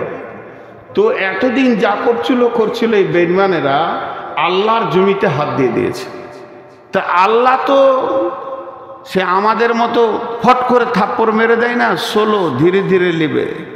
এমন নেবে বিজেপি নামে শব্দটা ভারতের মাটিতে থাকবে না ইনশাআল্লাহ, ইনশাআল্লাহ থাকবে না। কেন? হাত দিয়েছে আল্লাহর মালে। আমরা যতই গুনাহ করি, আমরা কার গোলাম? আল্লাহর গোলাম। এটা মুসলমানদের জানা আছে।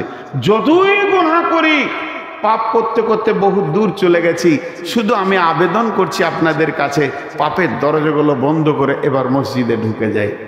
এবার দ্বিতীয় সলিউশন, এখন আমাদের করণীয় কি?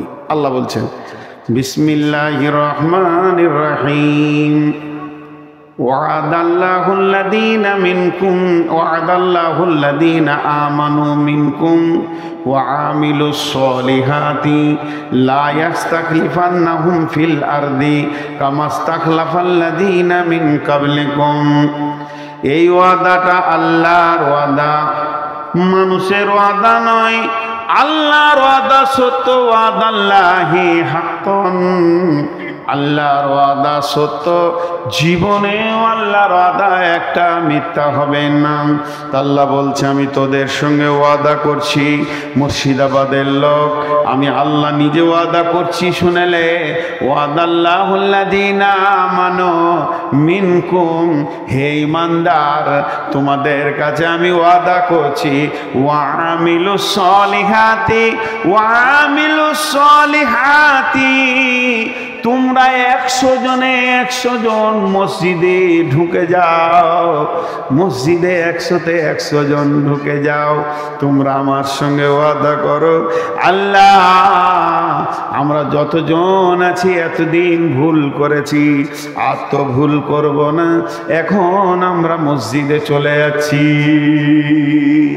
ঢুকে যাও। আল্লাহ রসুলের একটা উদাহরণ দেবো আপনাকে। উদাহরণটা আমার ব্রেনের লাই, এটা আল্লাহ রসুল দিয়েছেন। একটা ঘোড়াকে দিয়ে উদাহরণ দিয়েছেন। ঘোড়া যখন কোনো ময়দানে ওর মালিক ওকে খোঁটা দিয়ে চড়তে দেয়, টাংতে দেয়, আমাদের বর্ধমানের ভাষা হলো টেঙে দিয়েছে, মানে ও বাঁধা আছে দড়িতে, কোথাও যেতে পারবে না। তো ঘোড়ার তো শিং নাই, গলায় বাঁধা যায় না, তাহলে তো বেরিয়ে পালাবে। ঘোড়ার 2টা পায়ে বেঁধে দেয়, 2টা পাকে আগে বাঁধবে এতটা ডিস্টেন্স করে, যে মাঝে দড়িটা বেঁধে একটা খোঁটা পিটিয়ে দেয়। আল্লাহ রসুল ওই ঘোড়াটার উদাহরণ দিচ্ছে, যে ঘোড়ার মালিক এক সবুজ ময়দানে তাকে ঘোড়ার খোঁটা বেঁধে তাকে খোঁটাটা মজবুত করে পিটিয়ে দেয়। ঘোড়া চড়তে থাকে, ঘোড়া চড়তে থাকে, চড়া গায়ে ঘাসে ঘুরে ঘুরে ঘুরে ঘুরে ঘুরে ঘুরে খায়, এক দাঁত থেকে খায়। যখন চড়তে থাকে ঘোড়া অনেক আনন্দ হয়, আমি খেতে পাচ্ছি, এই আনন্দে আত্মহারা হয়ে সে ভুলে যায় আমি কোথা আছি, আমার মালিক আমাকে খোঁটা বেঁধে দিয়েছে, এইটা ভুলে গিয়ে সে তখন সোজা হাঁটতে শুরু করে। যখন সে সোজা হাঁটে, দড়িটা যত দূর অত দূর পর্যন্ত হাঁটবে, এর ফলে যখন সে পা তুলবে তখন দড়ি তাকে ঝিটকা মেরে দেয়, আর দড়ি তাকে একটা কথা বলে। সেই কথাটা কি? দড়িটা বলে, ঘোড়া রে তুই স্বাধীন নস, তোর একটা মালিক আছে, সে তোকে বেঁধে রেখে চলে গেছে। ঘোড়াটা তখন দড়িটা দিকে তাকায়, তাকিয়ে তাকিয়ে নিজের মনকে বলে, মনে রে আমি স্বাধীন নয়, আমার জীবনের একটা মালিক আছে, সেই মালিক আমাকে বেঁধে দিয়েছে, আমি একটা সীমার মধ্যে বাঁধা আছি, 50 ফুট হোক 60 ফুট হোক, এটা আমার মালিক আমাকে দিয়েছে, এত দূর পর্যন্ত যাব, তার বাইরে যখনই পা তুলব তখনই আমাকে টানা পড়ে যাবে। তখন ঘোড়া ওই দড়িটা দেখতে দেখতে দেখতে দেখতে গিয়ে খুঁটাটার দিকে তাকিয়ে দেখে, আর মনে মনে বলে, মন রে, তুই এই খুঁটার আবদ্ধেই রয়েছিস রে মন, তোকে এই খুঁটার মধ্যে দিয়ে তোর মালিক চলে গেছে। এটা বিশ্বনবী উদাহরণটা দিলেন কেন, এমন করে বললেন কেন? এটা ঘোড়াকে বলে নাই, আমাদেরকে বলেছে, হে মুসলমান, তোমরা হলে একজনার গোলাম, তুমি যার গোলাম তার নাম আল্লাহ। সেই আল্লাহ তোমাকে বেঁধে রেখেছে, কোরআন হাদিসের দড়িতে তোমাকে বেঁধে রেখেছে, তুমি তার বাইরে যেতে পারো না। তো মানুষ ঘোড়ার মতো একটু আনন্দে দুনিয়া করতে গিয়ে মার্কেটে ঘুরে ছেলে মেয়ে বিবির মুখ দেখে, নাতি নাতনিকে দেখে আনন্দে আত্মরা হয়ে যায়। তখন একটুকু যখন কোরআন হাদিসের বাইরে চলতে শুরু করে, যেমন দড়িটা ঝিটকা মারলে ওই রকম মুসলমানদের ওপরে ঝিটকা এসে যায়, আযাব এসে যায়। প্রকৃত যদি মুসলমান হয়, ইমানদার হয়, আর কোথাও দৌড়বে না। যখনই ঝিটকা এসে যাবে, আল্লাহর থাপ্পড় লেগে যাবে। আল্লাহ তো নিজের হাতে থাপ্পড় মারতে আসবে না, কোনোভাবে না কোনোভাবে ওকে একটা থাপ্পড় মারবে যাকে ভালোবাসে। এই যে ভারতবর্ষের মুসলমানদের গালে আল্লাহর তামাচা পড়েছে, এটাকে ভাবতে হবে আল্লাহর তামাচা, বিজেপির নয়, শিবসেনার নয়। এই সময় সে কি করবে? ঘোড়াটা যেমন দড়িটাকে ধরে নিয়ে খুঁটাটার কাছে চলে যায়। মুসলমান যে হবে ইমানদার, এই সময় মসজিদে ঢুকে যাবে। এইখানেই তার খুঁটা, এই খুঁটাতেই সে চড়ছে। মসজিদে ঢুকে গিয়ে দুই রাকাত সালাত পড়বে, সালাত পড়ে মাবুদের কাছে হাতটা তুলে বলবে, মাবুদ, আমি বড় বেঈমান, আমি ভুল করেছি, তোমাকে ভুলে গেছিলাম। টাকা পয়সা, ছেলে পিলে, বহু বিটির মুখ দেখে মেলায় টাকা হয়ে গেছে, এই আনন্দে আমি মেতে গেছিলাম, তোমাকে ভুলে গেছিলাম। তুমি কত ভালো, তুমি আমাকে কত মহব্বত করো, থাপ্পড় মেরে তুমি মসজিদে ভরে নিয়েছো। হে মাবুদ, তুমি আমাকে সাহায্য করো। যখন এইভাবে মুসলমান কাঁদবে, তখন বিশ্বের একটা বিজয়ীর পতাকা উড়বে। আল্লাহর নবীর কথা। আর আল্লাহ বলছেন, আমি তোদের সঙ্গে ওয়াদা করছি, হে মুমিনের দল, যেটুকুই ঝিটকা পেয়েছিস, কোনো অফিসে যাস না, ব্লকে যাস না, থানাতে যাস না, ঘেরাও তো করবি, ঠিক আছে, দুনিয়ার প্রচেষ্টা তোকে আমি হারাম করে দিইনি, কিন্তু তার আগে যে কে তোকে সাথে নিতে হবে, যে ওর মনটাকে ঘুরিয়ে দেবে, সেই লোকটাকে আগে মসজিদে ঢোক। গোটা মুর্শিদাবাদকে বলছি, খাস করে 14 তারিখের আগে মসজিদে ঢুকেন। 1 তারিখ আল্লাহর কাছে 2 রাকাত নামাজ পড়ে গুনহার ক্ষমা চান, আর আগত জীবনে সাহায্য চান। তারপরে যে ময়দানেই যাবেন, বিজয়ী আর বিজয়ী দেখবেন। মানে আল্লাহকে সঙ্গে না নেওয়া পর্যন্ত যে কাজে যাবেন, ওই কাজটা ফেলিওর হয়ে যাবে। জি হ্যাঁ, আপনাদের খারাপ লাগছে? তাও কথা বলছে না রে ভাই, চুপ করে আছেন। আমি কি কথাগুলো অযৌক্তিক বলছি?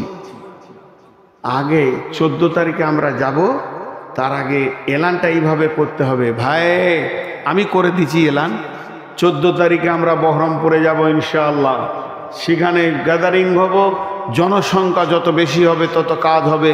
কোনো মুসলমান বাড়িতে থাকবো না, নিজের গাড়ি হোক, গাড়ি ভাড়া করে বহরমপুরে পৌঁছাবো ইনশাআল্লাহ।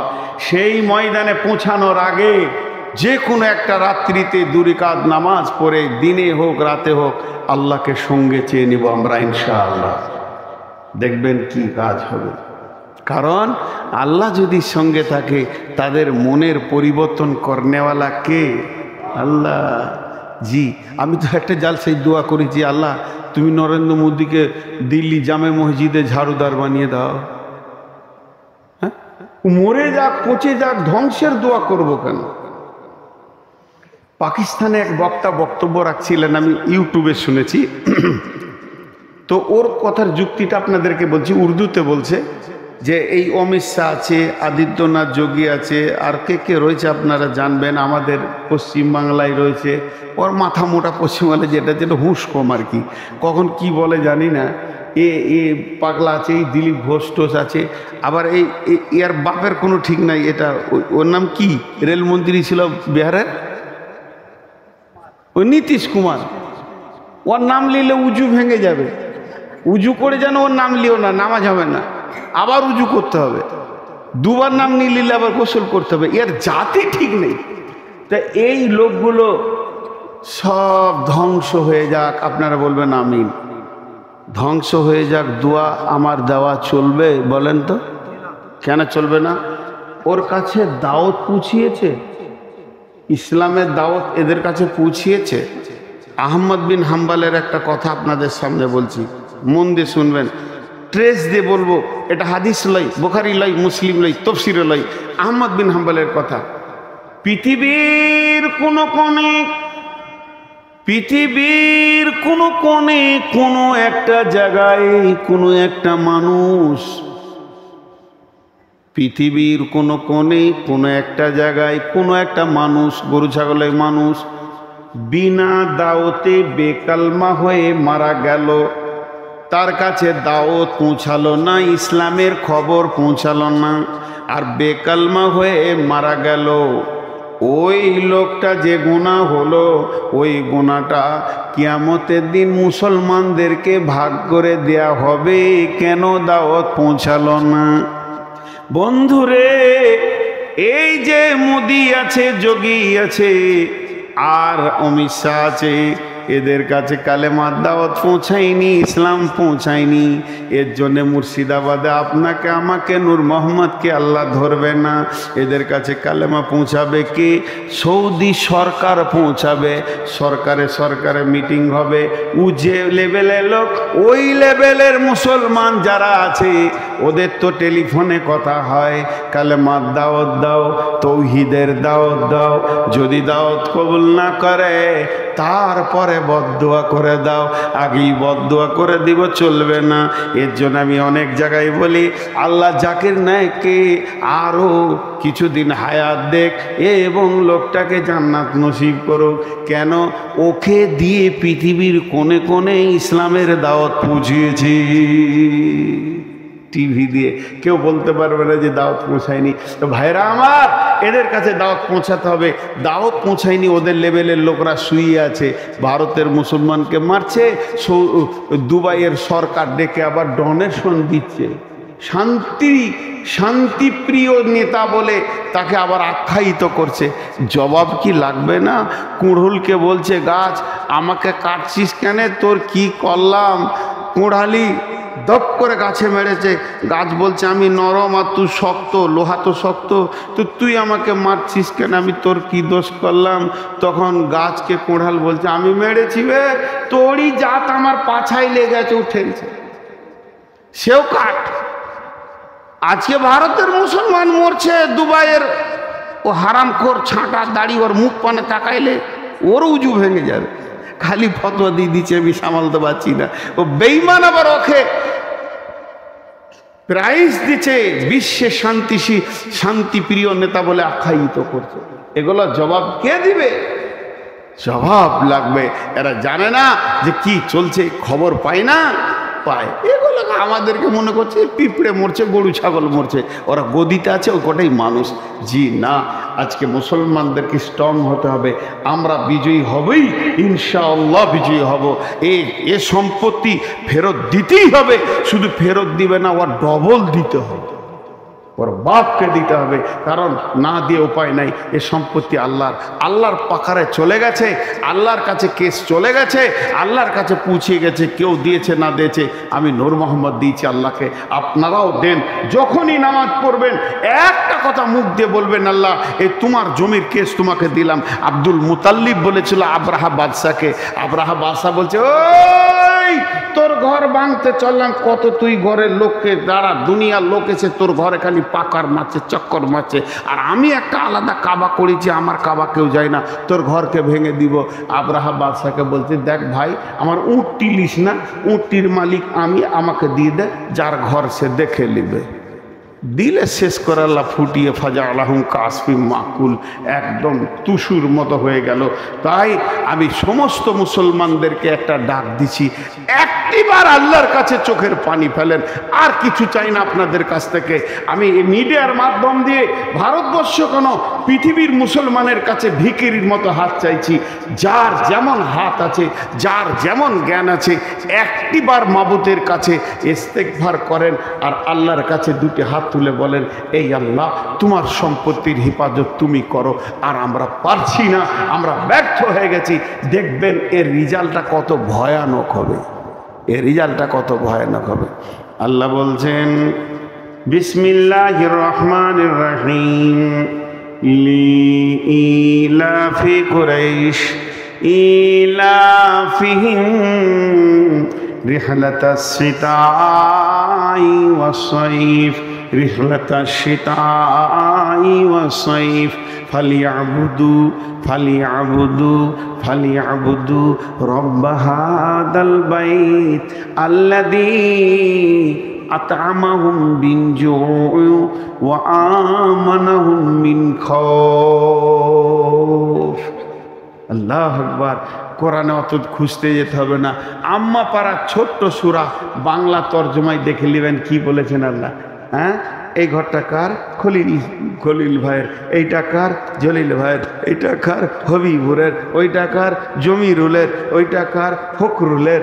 আর মসজিদের দিকে যদি আঙ্গুল তুলে বলি এই ঘরটা কার, উত্তর কি দেবেন? কথা বলেন।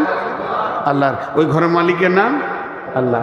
এবার আমি মসজিদের দিকে আঙ্গুল তুলে বলছি, ফালিয়াবুদু রব্ব হাদাল বাইত, ফকিরুল মমিনুল জমিরুল মমিন ফকরুল জামিরুল, এদের ইবাদত করতে হবে না, এই ঘরের যে মালিক আছে এর ইবাদত করো।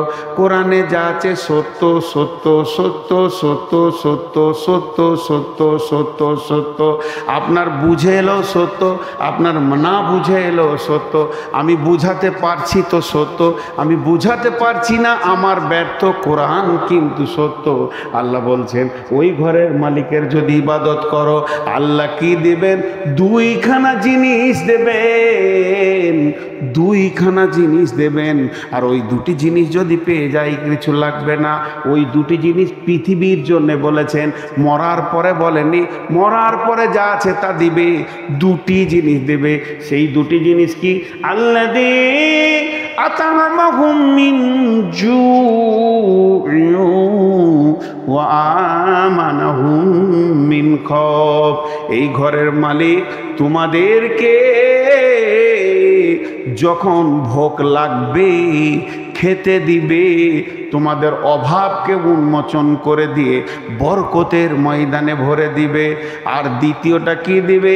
তোমাকে যেদিক থেকে মারতে আসবে, ওয়া আমানাহুম মিন খাউফ, তিনি নিরাপত্তার দায়িত্ব দিয়েছে, তোদের গায়ে কেউ হাত দিবে না।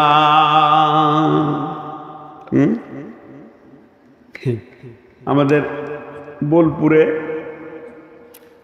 একটা কুত্তা স্করপিও গাড়িতে চেপে বেড়াইছে রে, কপাল কত ভালো রে বা। হ্যাঁ, স্করপিও গাড়িতে আছে।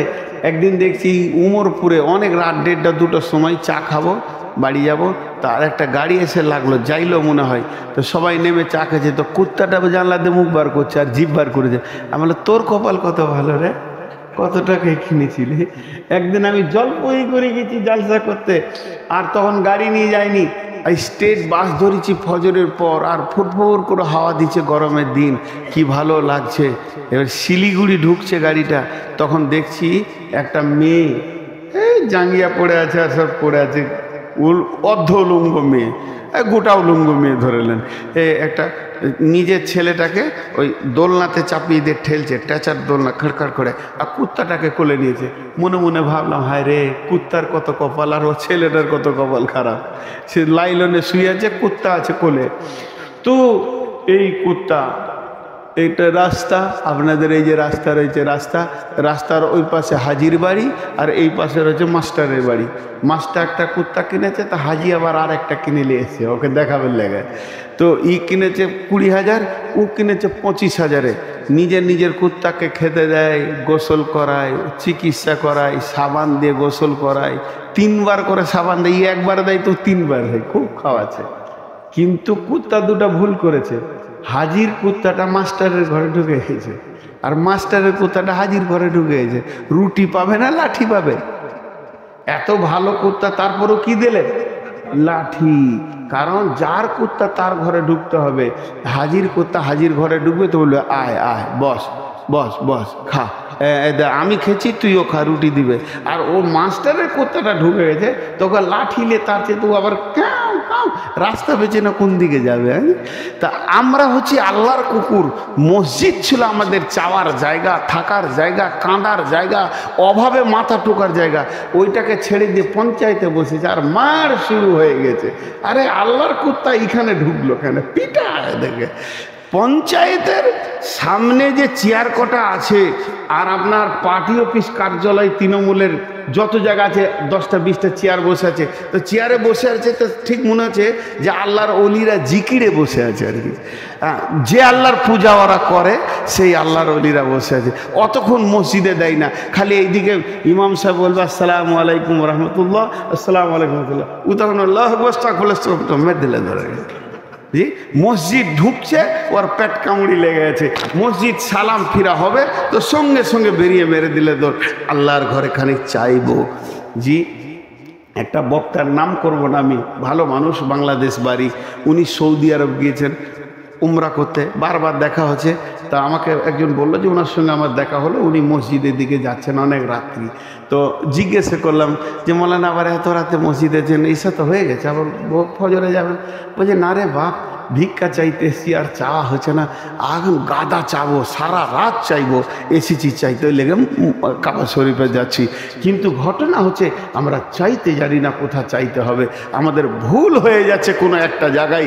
ঠিক করে ভেবে চিনতে দেখেন, নিশ্চয়ই কোনো জায়গায় আমার ফলস আছে। আমার আল্লাহ যদি আমার ওপরে রাজি থাকে তা আমরা বিশ্বকে বিজয়ী করব। 3 জন 4 জন 10 জনে বিজয়ী করব। গোলাম মর্তুজা একটা হিসাব দেখিয়েছিলেন, যতগুলো দেশে মিলিটারি আছে, শক্তি আছে, আর্মি আছে, হাই স্কুল আছে, কলেজ আছে, প্রেয়ার লাইন যখন করা হয়, প্রেয়ার মানে হচ্ছে প্রার্থনা, আর আমি ওটাকে পিরিয়ড বলি, মানে ওটার প্রার্থনা লাইন। তো এই লাইনটা যখন করা হয়, কোন দিকে দাঁড়াই বলেন? কোন দিকে দাঁড়াই? একটার পেছনে একটা না একটা পাশে একটা দাঁড়াই? জোরে বলেন না। একটার পেছনে, তার পেছনে একটা। সারা পৃথিবীতে এখনো যতগুলো প্রেয়ার করা হয় পেছনে দাঁড়াই। তাহলে এক পেছনে এক কত হলো? তার পেছনে এক কত হলো? এমনি করে 4 5 6 7 যত গুনবেন গুণ ওইভাবে বাড়বে। আর আল্লাহ রসুল প্রেয়ার লাইন কেমন করে শিখিয়েছেন? একটার পাশে একটা। নামাজে কিভাবে দাঁড়ায়? একটার পাশে একটা না একটার পেছনে একটা? একটা পাশে একটা। তো একের পাশে এক কত?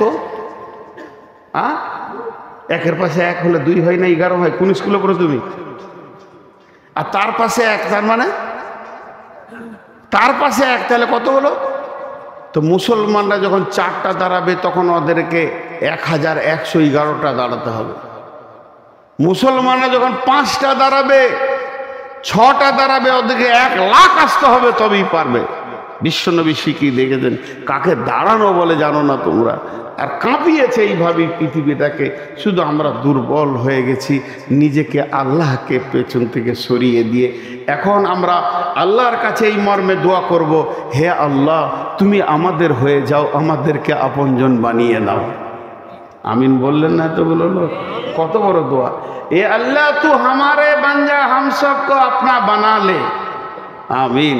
এ আল্লাহ, আমরা গুনাহ করেছি, আমরা বড় বড় কাবিরা গুনাহ করেছি, আমাদের গুনাহগুলো মাপার মতো কিছু নাই, এত বড় গুনাহ করেছি। আর যতই গুনাহ করেছি তবু তোরই মাবুদ, তোরই গোলাম।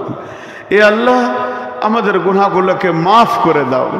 এ আল্লাহ, আমাদের গুনার উপরে নারাজ হয়ে এত বড় আযাব দিও না। এ আল্লাহ, তুমি আমাদের গুনাহগুলোকে মাফ করে দাও, মাফ করে দাও, এবং বেঈমানদের কাছ থেকে আমাদের জমিকে আমাদেরকে ফিরিয়ে দাও। এ আল্লাহ, তুমি পারবে। আমরা 14 তারিখে ময়দানে যাব, এটা পৃথিবীর নীতি হিসেবে যাচ্ছি, তবে তুমি আমাদের সঙ্গে থাকো, নিশ্চয় আমাদের মাল আমাদের কাছে আবার ফিরিয়ে দাও। হে আল্লাহ, মুসলমানদের জান, মাল, ইজ্জত, আবরু, আওরাত সবের তুমি হিফাজত করো।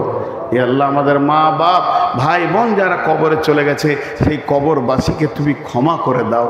তারা তোমার আদালতে যদি, আমি দোয়া দিচ্ছি, আপনারা আমিন বলছেন না, বলেন আমরা কত দুর্বল মুসলমান দেখেন। জি, এখান থেকেই বোঝা যাচ্ছে।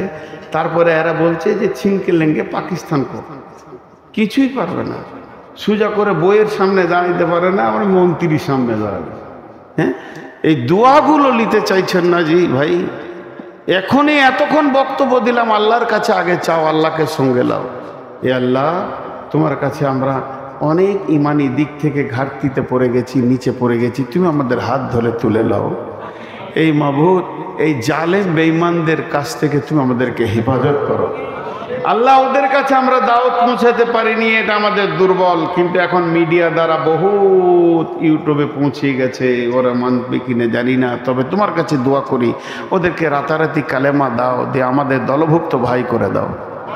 যদি তোমার কলমে কালেমা না থাকে তো দৃষ্টান্তমূলক আযাব দিয়ে ধ্বংস করে দাও।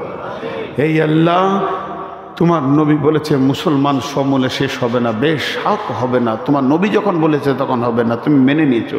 আমরা তো তোমারই গোলাম, আমরা তোমার গোলামি করতে পারিনি, তুমি আমাদেরকে ক্ষমা করো। তা বলে ওই বেঈমানদের হাতে তুলে দিও না, তুমি আমাদেরকে হেফাজত করো। আল্লাহ, তুমি আমাদের আখিরাতকে হেফাজত করো। আমাদের মা বাপ, ভাই বোন যারা মারা গেছে তাদেরকে মাফ করো। আর আজকের এই মাহফিলটা প্রথম বার্ষিকী না, 6 নম্বর বার্ষিকী। তা এই ছেলেগুলো, জোয়ান ছেলেরা, কে চালাবে? আমার বাপ পারবে না, 1.5 ঘন্টা হলো না, নিজের রসে বলছে শেষ করে না, বলছে আরো চালা না, ভাবছে আরো বক্তা আছে নাকি, বলছে না তুমি চালাবে, আবার নতুন করে ধরা হয়। সমস্ত সব 1 ঘন্টা করে করেছি, রোজার পরে যতগুলো জলসা, এইটা নিয়ত করেছি 1.5 ঘন্টা, 1.5 ঘন্টা পেরিয়ে গেছে, আর 5 মিনিট পেরিয়ে গেল। যাক, এখন আপনাদের কাছে আমার শেষ আবেদন এইটুকুই, এই যুবক ছেলে যারা এটা আঞ্জাম দিয়েছে, আল্লাহ এদেরকে বদলা দান করুন। কিন্তু আপনাদের কাছে আবেদন, 2 রাকাত নামাজ পড়েন, 2 রাকাত নামাজ, বেশি চাইনি, 2 রাকাত নামাজ আল্লাহর কাছে পড়ে হাত তুলেন। আল্লাহ আমাদেরকে তৌফিক দান করুন, আল্লাহ আমিন। সুবহানাকা আল্লাহুম্মা ওয়া বিহামদিকা আশহাদু আল্লা ইলাহা ইল্লা আনতা আস্তাগফিরুকা ওয়া আতুবু ইলাইকা।